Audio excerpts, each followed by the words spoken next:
and it's green like our river. Now, does anyone remember the movie Ferris Bueller's Day Off? Ferris Bueller's father was working in that building during the parade scene. And look at that, we're looking. Those chairs were brought to you in part by Rahm Emanuel. Our River Walk was a passion project here in Chicago for 100 years. Paris on the Prairie, and we also need the and it has several great restaurants, some merchandise stores. All right, now look to your husband. Although don't waste your time, it's Sunday. She's not working right now. She married one of the construction workers on that building. The building is also LEED certified. That stands for Leadership in Energy and Environmental Design. It's going to take all that river water, it's going to clean it up and use it as air conditioning. And it's very green as well. All right, now look to your left. I mentioned plazas on this river walk. This is the River Theater Plaza. They're here to sit and relax and watch the show. What is the show? Us, of course. And you have only one role. Wave to the people. Hello, people. How are we doing today? You probably noticed a lot of those people didn't wave back. It's because they've seen this show before. All right, look to your right here. This big red house of a building. This is the Reed Murdoch building. It is the headquarters of Encyclopedia Britannica, as well as Whirlpool Kitchen Appliances. Or was it always kitchen appliances back in the day? It was the home of traffic court. So if you've got a speeding ticket, you're going to the big red house. Oh, we got some singers here. Is this Frank Sinatra? Wow, we got a flapper playing and we got a upright bass. Very classy here on the river. Very nice. Now we're coming up towards my favorite buildings on the tour. It's called the Marina City Towers. They look like gigantic corn cobs. If any of you have ever listened to Wilco, one of their album covers, Yankee Hotel Foxtrot, is featured on their album. This is the Marina City Towers, as you see on your left. It was designed by both Bertrand Goldberg, finished in 1967. People were fleeing for the suburbs, so he brought the suburbs back to the city. How? Look right here. You can dock your boat, residential suites, as well as office space. You want to take your family out? Go bowling in the Marina City Towers. You also can go see a movie back in the day. Now it's a house of finish here, the AMA Plaza. The modern style of architecture is very standard. It's very rectangular, square windows, rectangular windows as well. However, Mies van der Rohe fled Nazi Germany to bring us that modern style of architecture, and he taught students like Bertrand Goldberg design. It is said that if you were taught by me to get to any other design, he thought you had to perfect the straight line before you get anywhere else. Another look here at Trump Tower. Trump Tower was finished in 2009. The Dark Knight was filmed in there while it was being worked on. Christopher Nolan actually has a brother who is a resident of the Chicago prison system.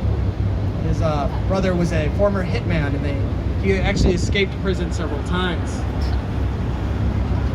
One of those left. Look at this clock tower on top. This is the Wrigley building. The clock tower is, of course, important back in the day. People didn't have watches, so they had to look at the watchtower to see if they were late.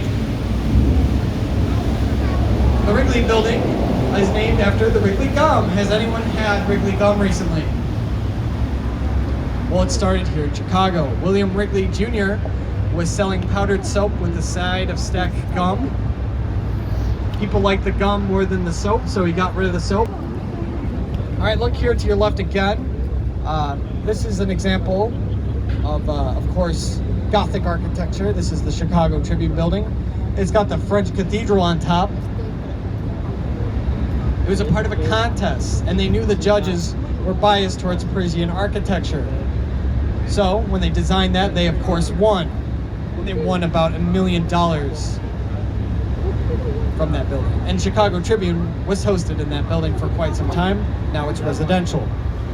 All right, now let's continue here. Let's look on the left. This is a building from the 80s. How can we tell that? It's wearing shoulder pads, of course. That is the NBC Tower. The NBC Tower was designed by Adrian Smith, the same man behind the Burj Khalifa, the world's tallest building, as well as the building that he's working on right now to be even taller, the Jeddah Tower. The tower is home of such great quality programming such as the Jerry Springer Show, the Steve Harvey Show, as well as Judge Mathis. It is also reflective of the 30 Rock Plaza. That's on purpose. He calls that heritage style. And if you're running for president, do we have anyone here who's running for president? No one? No one? Well, if you are running for president and you do win the presidency, the Secret Service is going to recommend that you stay here on your left at the Sheraton Hotel. Why? Because allegedly it has bulletproof glass. The more accurate reason I can close those dead ends without creating any traffic or congestion. Also at the Sheraton Hotel is a gigantic ballroom, one of the biggest here in Chicago. A ballroom so big it's as big as a football stadium. So if Soldiers Field does not work out for the Bears, maybe they'll play at the Sheraton Hotel. Or it's Streeterville. Streeterville, of course, is a very interesting name for a neighborhood. Why is it called Streeterville, you may ask? Well, I can tell you. You see, America just had its Civil War. I don't know if you know this. America had a Civil War, and they won. The Union Army did. And they were guaranteed, allegedly, by Abraham Lincoln, a plot of land. And that's where our hero, George Wellington Streeter, a captain, takes advantage of the story. Look right here, this river. This would all be, of course, this would all be Lake Michigan. And it would be sandbars at Lake Michigan. So George Streeter crashed his boat here. He crashed it, and he started dumping all of his garbage all around him. And he invited his pals and his cronies, and they dumped all of their trash around them. And suddenly then, we had ourselves so many boats, it formed a shanty town. And George Streeter used a document that he forged using a fake signature of Abraham Lincoln to declare this his plot of land, a district of Lake Michigan. And it was a hot, booming town. However, Chicago had a problem with it. No one wants to be neighbors with a micronation. So, they got involved. However, George Streeter evaded capture several times.